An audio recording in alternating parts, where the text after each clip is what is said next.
हाय kids.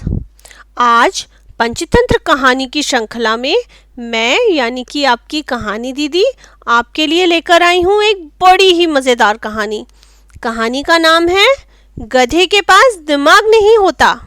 सोचिए, जिसका नाम ही इतना मज़ेदार है वो कहानी कितनी मज़ेदार होगी। तो शुरू करते हैं आज की कहानी। एक बार एक बहुत बड़ा सा जंगल होता था। उस जंगल का राजा शेर बूढ़ा हो चुका था। कमज़ोर हो जाने के कारण वह अब शिकार तक नहीं जा पाता था और इस वजह से उसे ठीक से खाना भी नहीं मिलता था और वह ज़्यादातर भूखा ही रह जाता था। एक दिन उसने अपनी इस समस्या का समाधान करने के लिए लोमड़ी को अपने पास बुलवाया और उससे बोला, मैं तुम्हें अपना मंत्री बनाता हूँ। तुम जंगल के मामलों में मुझे सलाह दिया करो और प्रतिदिन मेरे लिए एक जानवर भी खाने के लिए लाया करो। लोमड़ी ने शेर का प्रस्ताव मान लिया और बाहर चली गई। रास्ते में सबसे पहले उसे एक गधा मिला। वह गधे से बोली, तुम बहुत भाग्यशाली हो, अपने राजा ने तुम्हें प्रधानमंत्री बनाने का निश्चय किया है। गधा बोला, मुझे तो शेर से डर लगता है, वो मुझे मार डालेगा और खा जाएगा। वैसे भी मैं मंत्री बनने योग्य कहाँ हूँ।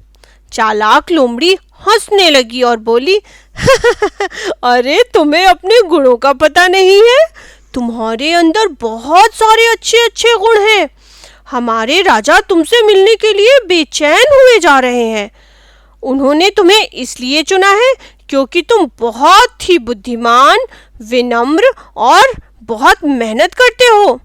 अब जल्दी से मेरे साथ चलो और राजा से मिल लो, वह तुमसे मिलकर बहुत खुश होंगे। गधा लोमड़ी की इन चिकनी चुपड़ी मीठी मीठी बातों में आ गया और उसके साथ चलने के लिए तैयार हो गया। जैसे ही वे लोग शेर की गुफा में घुसे, शेर गधे पर झपट पड़ा और उसने तुरंत वहीं पर गधे को मार डाला। बस फिर क्या था, शेर ने चालाक लोमड़ी को धन्यवाद दिया और खुशी खुशी खाना खाने को तैयार हो गया। जैसे ही शेर भोजन करने को हुआ, वैसे ही लोमड़ी बोल पड़ी, अरे महाराज, मैं जानती हूँ आप बहुत भूखे हैं और आपके भोजन का समय भी हो चुका है, लेकिन राजा को तो नहा धोकर ही भोजन करना चाहिए। शेर को ये बात पसंद आ गई। वो बोला, तुम सही कहती हो, मैं अभी जाकर नहा कर आता हूँ, लेकिन मेरे ना रहने पर मेरे भोजन पर निगाह रखना। लोमड़ी चुपचाप बैठी शेर के भोजन को देखने लगी। भूख तो उसे भी बहुत लगी थी। उसने अपने आप से कहा, सारी मेहनत तो मैंने की है, मांस के सबसे अच्छे हिस्से पर तो मेरा ही हक बनता है। ऐसा सोचकर उसने गधे के सिर को खोल डाला और उसका पूरा दिमाग खा गई। जब शेर लौटा तो उसकी निगाह गधे पर पड़ी। उसे लगा गधे का कुछ हिस्सा तो कम है। उसने ध्यान से देखा तो उसे समझ में आ गया कि गधे का सिर तो खुला हुआ है। उसने लोमड़ी से पूछा, यहाँ कौन आया था? इस गधे के सिर को क्या हुआ? लोमड़ी एकदम से अनजान बन गई, जैसे उसे कुछ पता ही नहीं है, और उसने अपनी मीठी मीठी बातों में शेर को भी फंसाने की कोशिश की और शेर से बातें बनाते हुए बोली, महाराज, जब आपने गधे को मारा था तो उसके सिर पर आपने जोर से पंजा मारा था, इसी से उसका सिर खुल गया होगा शायद। शेर उसके इस जवाब से सेटिस्फाइड हो गया और भोजन करने बैठ गया।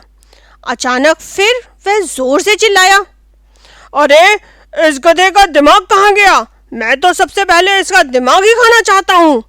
लोमड़ी मुस्कुराते हुए बोली, महाराज, गधों के पास दिमाग होता ही नहीं है। अगर इसके पास दिमाग होता तो वो आपका शिकार बनने के लिए आपकी गुफा तक नहीं आता। तो देखा बच्चों, कैसे वह गधा लोमड़ी की मीठी मीठी बातों पर विश्वास करके शेर का शिकार बन गया और कैसे उस चालाक लोमड़ी ने अपनी चतुराई से जंगल के राजा शेर को भी बेवकूफ़ बना दिया। तो बच्चों, हमें भी किसी की भी मीठी मीठी बातों में नहीं आना चाहिए। और ये हमेशा ध्यान रखना चाहिए कि चतुराई से हर मुश्किल का हल ढूंढा जा सकता है। तो कैसी लगी आपको आज सब कहानी? अगर आपको आज की कहानी पसंद आई हो तो इसे लाइक और शेयर करें अपने फ्रेंड्स और रिलेटिव्स के साथ। साथ ही सब्सक्राइब करें मेरे चैनल कहानी दीदी को और भी बहुत सारी प्यारी प्यारी कहानियों के लिए। अभी के लिए इतना ही, मिलती हूँ अगली बार एक और प्यारी सी कहानी के साथ। तब तक के लिए बाय बाय बच्चों।